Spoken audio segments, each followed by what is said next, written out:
कांच कथीर अधीर नर, जतन करत हैं भंग, साधु कंचन ताइये, चढ़े सवाया रंग। कि कांच है ये कथीर जो रांगा है, और अधीर नर जिसमें धैर्य कम है, ये भंग हो जाते हैं जल्दी।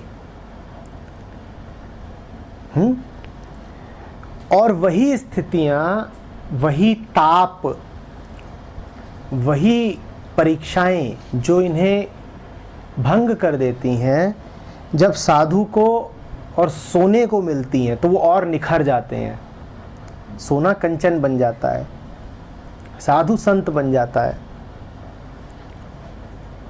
समझ रहे हो बात को? तो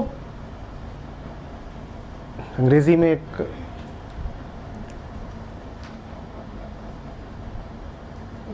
कहावत भी है कि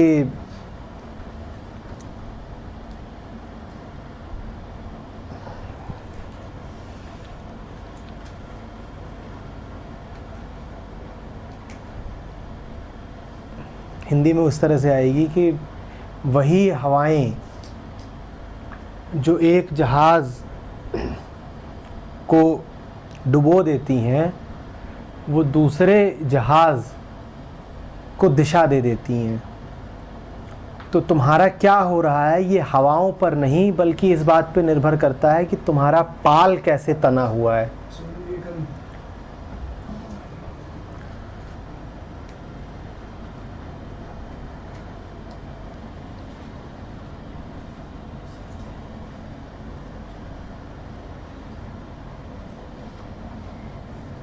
दुर्जन वही जो उसको पकड़ ले जिसका जाना पक्का है। दुर्जन की क्या परिभाषा है? दुर्जन वही है जो भोर के तारे को सूरज समझ ले।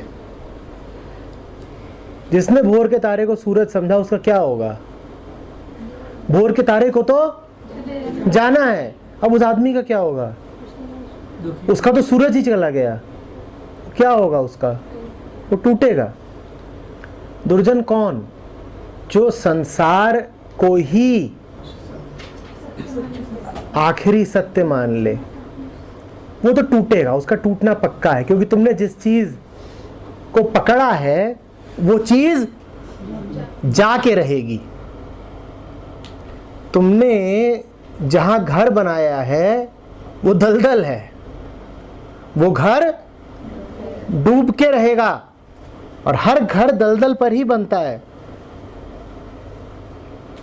कोई घर ऐसा नहीं जो डूब के ना रहता हो। दुर्जन कौन? उसको तो दुर्जन वो जो खुद तैयार कर रहा है अपने आप को धक्का खाने के लिए, चोट पाने के लिए। मैंने खूब जोड़ लिया अपने आप को। किससे? अपने पति से। अब मैंने पूरी तैयारी कर ली है एक ही धक्का दरार की। मेरी पूरी दुनिया क्या है? मेरा पति। इतनी जोर की दरार लगेगी क्योंकि पति तो जाएगा, और जाने का अर्थ यही नहीं है कि मर जाएगा, देहावसान। पति माने पति की छवि टूटेगी, हर छवि को टूटना ही है। समझ में आ रही है बात? एक ही धक्का दरार। तो अधीर जन, दुर्जन, ये सब कौन है? जिन्होंने ऐसे से नाता बना लिया है जो हवा हवाई है, जिसका जाना पक्का है।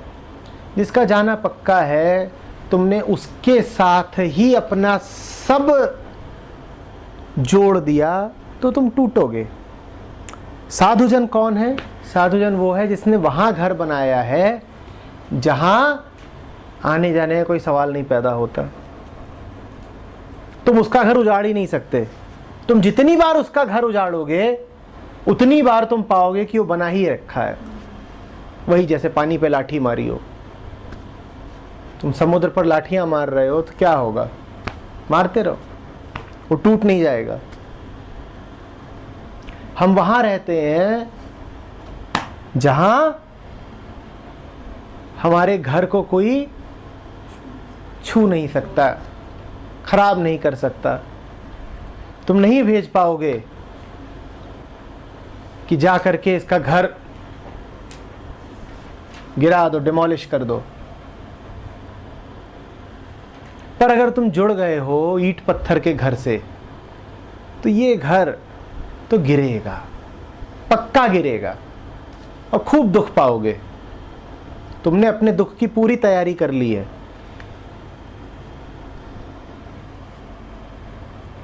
अंतर समझ में आ रहा है? साधु को दुख क्यों नहीं मिलेगा? क्योंकि वो नित्य में वास करता है, क्योंकि वो उससे जुड़ा हुआ है जिसको संसार स्पर्श भी नहीं कर सकता। जब कुरान पढ़ रहे थे तो याद है ना, उसमें क्या बात आई थी? तुम मुझसे हो, मैं तुमसे नहीं। उजाड़ दो पूरी दुनिया तो भी उसका कुछ नहीं बिगड़ेगा। उजाड़ दो पूरी दुनिया, उजाड़ दो, उसका कुछ नहीं बिगड़ेगा। तो जो उसके पास रहता है तुम उसका क्या बिगाड़ सकते हो? लेकिन जो दुनिया में ही घर बसाए है उसका तो हश्र पता ही है क्या होना है। बात आ रही समझ में? एक का टूटना पक्का है और दूसरा कभी टूट सकता ही नहीं। तो ये पहली लाइन में जो कहा गया है, साधु जन टूट जुड़े 100 बार, तो उसके बाद जब कुछ टूटने के लिए है तो क्या जुड़े? जब 100 बार जुड़ रहा है तो इसका अर्थ क्या है? कि टूटा ही नहीं। तोड़ने वाले को प्रतीत जरूर होगा कि हम तोड़ आए, वहां कुछ टूटा ही नहीं, कुछ टूटा ही नहीं। कि जैसे तुम आसमान पे गोलियां चलाओ और मिसाइलें दागो, क्या कर रहे हैं हम? आसमान को बर्बाद करके मानेंगे। आज आकाश की खैर नहीं। क्यों? धरती भर के जितने बम और मिसाइलें सब तुमने आकाश पे दाग दिए। अपनी ओर से तो तुमने बड़ा काम कर दिया, आकाश का क्या बिगड़ा? कि कुछ बिगड़ गया? साधु वैसा है, तुम दाग लो जितना दागना है, वहां टूटने के लिए कुछ है ही नहीं। आकाश के पास क्या है जिसे तुम तोड़ सकते हो?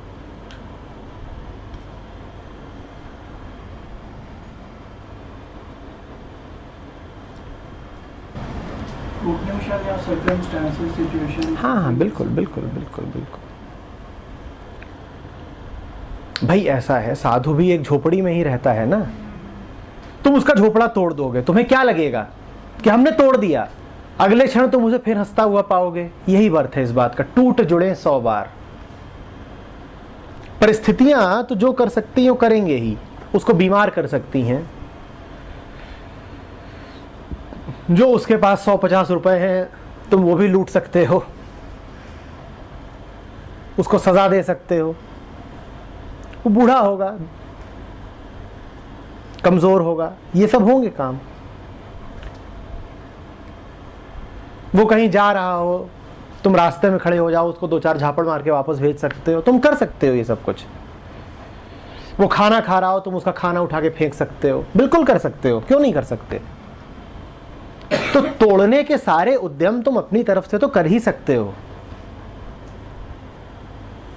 पर हर ऐसी चेष्टा के बाद तुम पाओगे क्या? कि टूट जुड़े 100 बार। जितनी बार तोड़ते हैं उतनी बार पाते हैं वो फिर खड़ा हो गया। मेरे घर में एक खिलौना हुआ करता था, उसकी नाक पर लिखा हुआ था हिट मी, और उसका जो पिछवाड़ा था बहुत भारी था और इतना ऊंचा था, और उसको जितनी बार मारो तो वो गिरता था और फिर खड़ा हो जाता था। तो कुछ देर तक तो उसके साथ खेलना अच्छा लगता था, फिर चिढ़ाती थी। तो उसका तरीका ही था कि उसको गिरा के उसके ऊपर तकिया रख दो,